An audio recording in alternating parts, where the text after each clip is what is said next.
আমি একটু বলতে চাই যে বিএনপিকে আসলে কেন ভোট দেওয়া উচিত হবে না। আমরা বিএনপির শাসনামল 2001 থেকে 2006 সাল যেটি দেখেছি সেটি দেখেছি ঘুষ দুর্নীতি দুঃশাসন অপশাসনের একটি মহোৎসব। দুর্নীতিতে চ্যাম্পিয়ন হতে দেখেছি আমরা বিএনপিকে।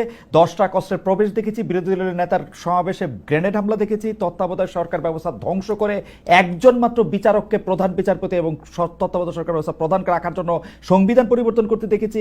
10 বছর, আমি যদি এর পরে আসি, এই 15 বছরের ফেসিবাদী ব্যবস্থায় বিএনপি নিজেরা কনফিউজ ছিল, জনগণকে কনফিউজ করেছে। আমি 2018 সালের ইলেকশনটাই সময় নাই, শুধু চট করে একটু বলি। 2018 সালের নির্বাচনটার মধ্যে এই নির্বাচন আনুষ্ঠানিকভাবে বর্জন করা হয়ই নাই।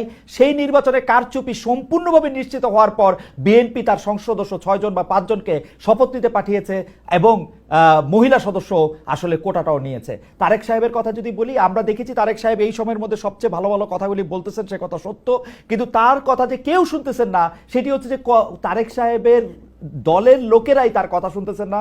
সেই জন্য চাঁদাবাজির থেকে শুরু করে বিভিন্ন সন্ত্রাস থানাঘেরাও এগুলি কিন্তু চলতেছে এবং তারেক সাহেবকেই বারবার বলতে হচ্ছে এই নির্বাচন খুব কঠিন হবে এবং এই তৃণমূল কিন্তু আসলে বিএনপির কেন্দ্রীভূত না।